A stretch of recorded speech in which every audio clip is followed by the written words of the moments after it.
En ce jeudi 11 janvier 2024, Erwan, la NBA est à l'honneur, puisqu'aujourd'hui, il y a le Cavs contre les Nets à l'Accor Arena, et donc pour nous, c'est la fête. C'est toujours un événement, évidemment, de voir la NBA débouler à Paris. Et pour ce match à l'Arena, on va se régaler. On va se régaler aujourd'hui. On va prendre le temps un peu de parler de tout ça. Il se passait beaucoup de choses en ce moment. Il y a Kawhi qui a prolongé. Il y a Victor Wembanyama qui a fait son premier triple-double. Il y a Eric Spoelstra aussi qui a prolongé. Pour le plus gros contrat. Pour le plus gros contrat de l'histoire des sports américains pour un Quelle coach. Confiance. Absolument. Sinon, on en parlera à la fin, vite fait. C'est pas ça le sujet de la vidéo? Non, malheureusement. J'ai pas bien bossé alors. On va se concentrer sur le match. Et sur un homme dans ce match, c'est sûrement la plus grande star des deux équipes, c'est Donovan Mitchell. Parce que lundi soir, on a eu la chance d'être avec lui, de discuter avec des jeunes du Paris Basketball, de faire des questions et réponses. Donc on va pouvoir vous diffuser un peu ce qu'il a dit. Mais avant ça, Erwan, on va parler de sa saison.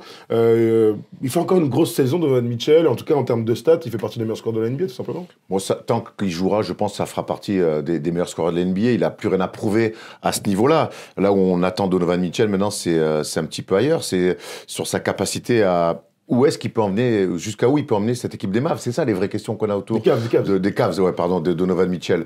C'est juste une lettre en plus. Oui.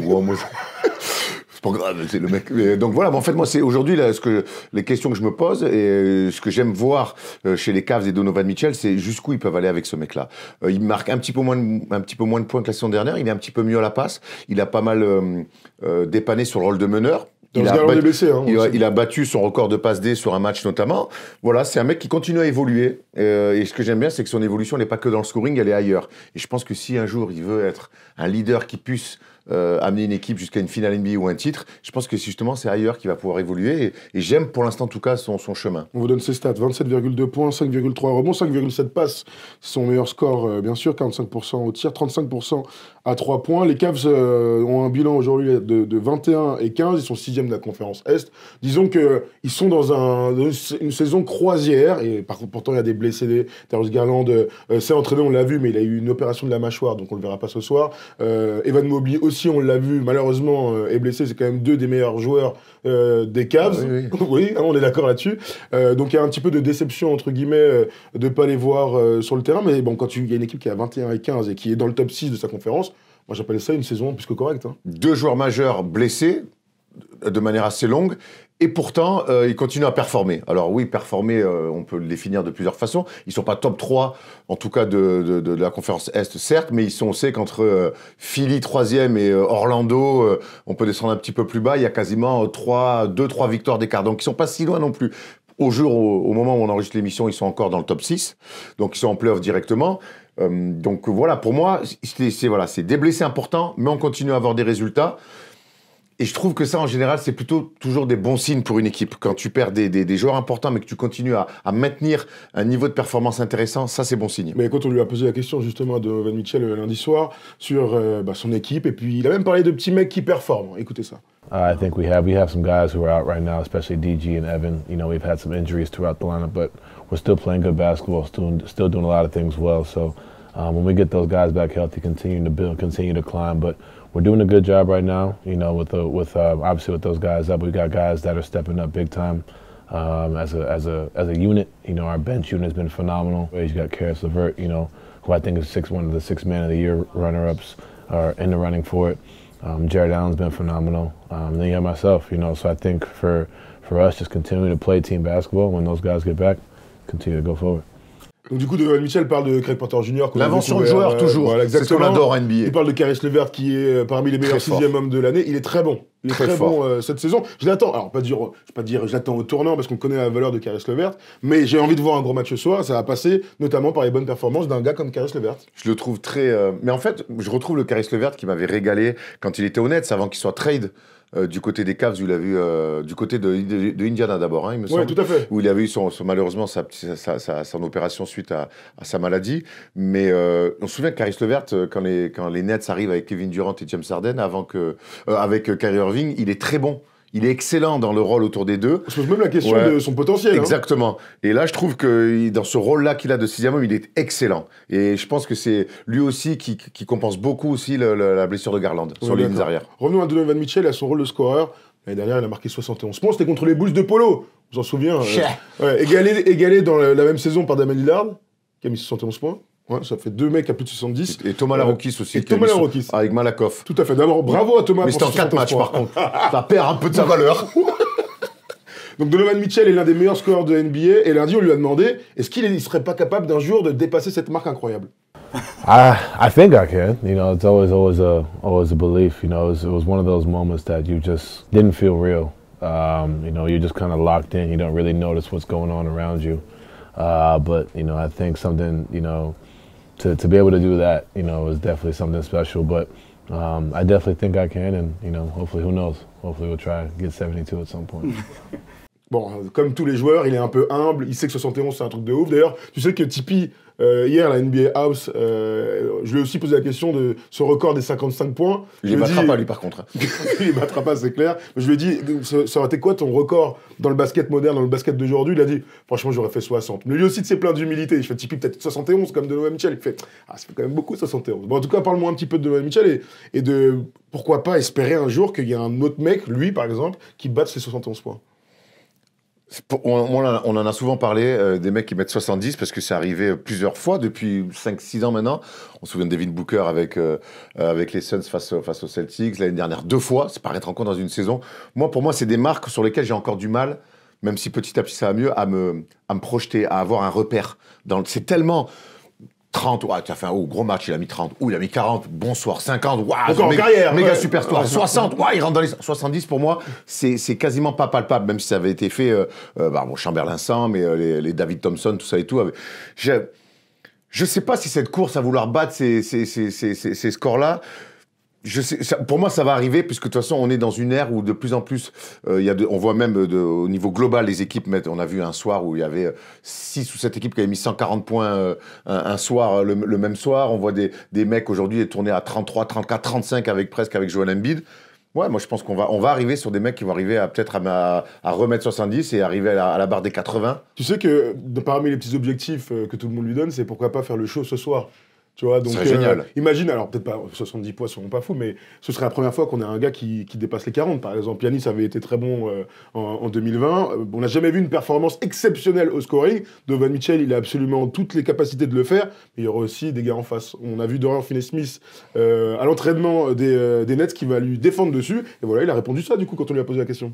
Last question, you ready to defend on Donovan Mitchell first day? Yes, I can't wait. You know, I know I'll probably be guarding from the center position all the way to the point guard position, so you'll see me guarding everybody. Du coup, Dorian Finney-Smith, tu lui as posé cette question. Ouais. Bon, il a régalé, lui. Adorable. Ouais. Alors, il est venu, il a checké toute l'équipe First Team, give me some love et tout. Adorable, très content d'être là. Et puis on lui a parlé de son rôle de free and D, et puis forcément, on lui a parlé de son opposition face à Donovan Mitchell. Et puis, de toute façon, lui, il a l'habitude. Hein. Il a défendu pendant 3 ans à l'entraînement sur Luka. Et puis, il aime relever ce genre de challenge. Donc, ça va être un des duels intéressants à suivre ce soir. Bon, il y a plein de gens qui vont regarder cette vidéo quand le match sera déjà passé. Bien évidemment, si vous regardez ce week-end, combien il met ce soir Donovan Mitchell? Viens, on fait le jeu des pronostics. Allez, j'ai envie de me mouiller, j'ai envie de voir un super match. Je pense qu'il va mettre 35. 35 pour Erwan. Polo, combien il va mettre ce soir? 23. Petit match pour Polo. Combien, Tom? 41. 41 ici. Momo, combien? 55. Momo dit 55. Momo est chaud, 55. Moi, je vais rester mesuré. T'as dit 35? Ouais. Ah, j'aimerais bien qu'ils mettent les 40. Mets-moi 40, là. Ok. Ah ouais. Vous savez que la NBA, pour moi, c'est d'abord les joueurs. Enfin, pour moi, pour tout le monde. Et donc, des performances exceptionnelles de joueurs.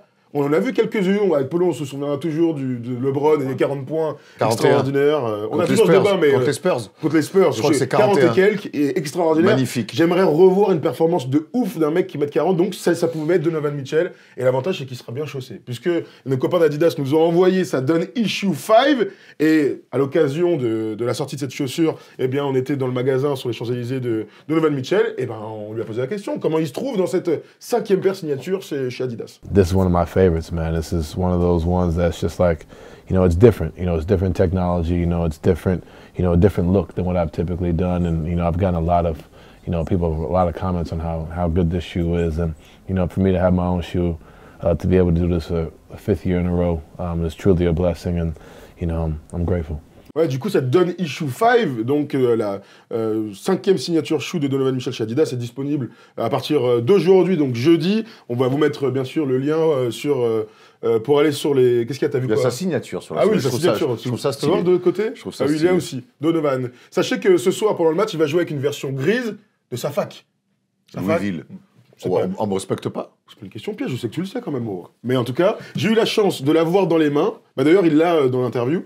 Il a des pieds, mon gars. Ah, il a Et, des très grands pieds. Il a des très grands pieds. Et c'est ce qu'on dit, grand pied, Grandes chaussettes. grande chaussette. Bien sûr. Évidemment, bien sûr. On dit, je sais plus ce que je voulais Paul, dire. il est moi. outré Ouais. derrière. Catastrophique.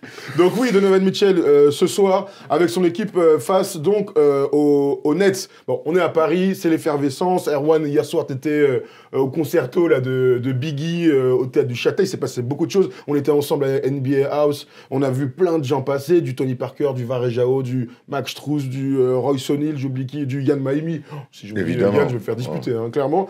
Honnêtement, cette semaine, elle est ouf. Voilà, on vit une semaine magnifique, mais comme chaque fois, mais c'est la 3e fois que l'NBA vient à Paris là, depuis 4 ans. Et j'ai quand même l'impression que cette semaine, c'est l'une des plus belles qu'on ait vécues. Vraiment dans l'échange aussi avec Jean, parce que tu parles de toutes les stars NBA qu'on a pu voir. Mais hier, l'amour qu'on a reçu des gens qui sont venus au stand NBA Undrafted où on était, incroyable. Merci à tous, en tout cas, à tous ceux qui sont venus nous voir, nous donner des bons mots. Voilà, ça, c'est les vraies relations. Ça, c'est les gens qui existent. Et ça, on est content. Ah, absolument, toujours. Et on est ravis de pouvoir retourner aujourd'hui à la NBA House, repartir là-bas pour se recroiser aussi autour du match. Hein. Si vous nous voyez, n'hésitez surtout pas à venir nous voir. On est toujours très content de discuter un petit peu basket ou autre, hein, puisque on fait même des autographes. Et là, je peux vous dire que je ne sais pas à quoi il va servir l'autographe d'Erwan. Moi non plus. Voilà. Mais Tout bon, simplement. Tout simplement. On a aussi posé la question à tous ces mecs-là, tu vois, tous les joueurs dans les interviews, ce que ça leur faisait à eux d'être à Paris, surtout aux joueurs américains, parce que pour eux, c'est un peu la ville de l'amour, la plus belle ville du monde, etc. Mais en vrai, ils aiment ça. Oh yeah, I would. Paris is like one of them cities where it's like wouldn't mind living and playing. So and then one of my guys I like went to high school like against. He actually played last year here in France, and then like a couple of guys I know. So you know, it's not a bad place to be. Yeah, that'll be fun. That'll be dope. I would love to play in Paris. Absolutely. From what I've seen so far, it's beautiful. So I would love to spend some more time out here. Ben voilà, les Américains adorent Paris et les joueurs sont ravis d'être là. Petite info aussi, pour parler 30 secondes des Nets, on a vu Ben Simmons à l'entraînement et honnêtement, il a l'air à 100%. Il a l'air à 100%, en tout cas sur les échauffements, on le voit faire du 2-2 avec opposition. Avec des assistants coach, mais en tout cas, ouais, dans sa foulée, dans sa manière de faire, dans ses lay-ups, il a l'air plutôt bien. Après, on se faisait la réflexion avec Polo, c'est fou que ce mec-là, tu le vois, il dribble, il fait des spins, il est trop fort, il va vite. Dès qu'il doit prendre un tir à mi-distance ou à 3 points, tout son corps, il y a un corps d'athlète, se désarticule. Ah, se réduit et se désarticule. C'est quelque chose de pas naturel. Il fait des crosses, il fait des trucs et tout, hop, il fait une passe, hop, il joue dans le retour de passe, et il va prendre le ballon. C'est terrible comment son corps... Non, par contre, si tu fais ça, faut finir avec le bruit. Non, hein, mais sinon, c'est fou comment son corps t'as raison, se raidit, c'est vraiment un truc qui est pas naturel pour lui de prendre un tir. Et le voir en vrai comme ça, à 2 mètres, c'était assez fou, alors que tout le reste, il le fait. Mec, c'est un mec qui fait 2-0-3, il dribble, il va trop vite, il finit au cercle, main droite, main gauche, il est trop haut, il dunk pas parce qu'il veut pas forcer, mais tu sais, il est trop élégant et tout. Et dès qu'il doit shooter, mon pauvre, c'est pas de connexion, internet, itinéris, c'est terrible. En tout cas, ce qui est sûr, c'est que de voir des images de Ben Simmons sur un parquet à l'entraînement avec les Nets, ça a énormément fait parler dans la fanbase des Nets et au sein des observateurs NBA, parce que bon, il est très attendu, vous le savez, son dos, il peut pas jouer, il a mal à la tête, il a mal, on sait pas trop. Mine de rien, hier, il y a eu un espèce de buzz avec les quelques images qui sont passées sur les réseaux sociaux, et là, j'avais presque oublié que ce mec-là est une superstar. Mais tu vois, c'est All-Star, depuis 2 ans, là. All-Star contre Amax, voilà. oui. Voilà, bon. Ouais. Voilà pour les Nets. Il n'a pas joué ce soir, en tout cas. Ne tient qu'à lui à nous rappeler quel joueur il est et quel joueur il doit être. Tout à fait. Bon, voilà en tout cas pour cette très belle semaine NBA. Lundi, on se refera, je pense, un petit récap parce qu'il va encore se passer des choses, hein, bien sûr, entre le jeudi soir, la night, et puis ce week-end. Il y a la NBA House qui va au carreau du Temple, hein, d'ailleurs, dans le 3e arrondissement de Paris, qui reste jusqu'à dimanche. Donc, je vous conseille vraiment d'y aller. C'est un endroit. 8 juillet, ils m'ont dit. Combien ? Il reste qu'au 8 juillet. Plus que dimanche, alors. Donc franchement, allez-y. Si vous êtes sur Paris, pas loin, n'hésitez surtout pas à y aller. C'est un endroit exceptionnel. Et éteignez votre scooter, sinon après il n'y a plus de batterie. Éteignez votre scooter parce qu'Erwan, sinon, il est obligé de faire de la manute. Ah ouais, sinon le matin, je me lève, je vais acheter une batterie et je me retrouve à 9h30 du matin, les mains gelées, à changer une batterie de scooter. Bien relou quand même. Je vous ai promis qu'on parlerait de Spoelstra. Bon, on le fera lundi. Oui, parce qu'il y a vous voulez beaucoup qu'on de choses à parle des dire. Clippers, c'est de la prolongation de Kawhi. Pourquoi pas de Paul George? On en parlera lundi. Oui, plein de choses Victor à dire. Wembanyama a fait un triple-double, le premier de l'histoire de sa carrière sans pas de balle. On en parle maintenant. Jeudi, Ah non, je force voulais des qu'on en choses, parle. c'est Tu veux vrai. pas dire un petit mot, quoi. Si, on peut en parler 21 minutes. 21 minutes. Polo, il a fait ça. Laisse tomber, c'est fini, c'est cool. Premier triple-double dans un match où il fallait pas perdre pour les Spurs, je pense, face à Détroit. Vous allez pas perdre, attends. Fallait pas perdre, j'ai dit. Bon, ils sont plus forts que Détroit aujourd'hui. Sans Cade, hein. Et, et surtout, je trouve qu'on leur a beaucoup tapé dessus et on leur tapera certainement encore dessus. Mais là, je trouve que, enfin, petit à petit, on peut Des dire- choses sont mises en place. Voilà, et je pense que Victor devient vraiment l'élément central de tout ça et c'est rassurant un petit peu pour la suite. Est-ce que c'est leur plan? Ils nous diront que oui. Moi, je pense qu'à un moment donné, il y a tellement eu aussi de critiques autour de la part d'observateurs, mais de la part d'anciens joueurs, qu'ils n'ont pas pu faire, ils n'auraient pas pu continuer comme Ils ça. sont pas Donc, dans une bulle, quoi, à un moment donné. peu importe pourquoi du comment, en tout cas, je trouve ça très rassurant pour la suite. Victor est un joueur exceptionnel. Voilà. Joueur exceptionnel, triple-double, 21 minutes. Il n'y a plus qu'à jouer plus de 25 pour, pourquoi pas, revenir dans la course au rookie de l'année parce que ça va nous intéresser assez rapidement. Et puis, il y aura bientôt les retours du All-Star Game. Donc, on se conserve toutes ces petites choses-là pour faire nos 5 majeurs, nos remplaçants la semaine prochaine ou dans 2 semaines. Et puis, peut-être, le First Day Show jeudi prochain. Peut-être. Je le dis, peut-être. Voilà, on vous embrasse. Mon édito, un bon là. week-end, un bon match ce soir. Et puis voilà, comme toujours, on reste un maximum connectés ensemble pour discuter du meilleur sport du monde qui est le basketball. Merci Erwan. Dispo à partir de ce soir minuit, hein, tu l'as dit? Aujourd'hui, Ah, midi. vendredi, aujourd'hui midi. Voilà, donc Midi. aujourd'hui minuit. Bon, Minuit. disponible dans les magasins Adidas et avec le lien qu'on vous met. Sur On vous va minuit donc, hein.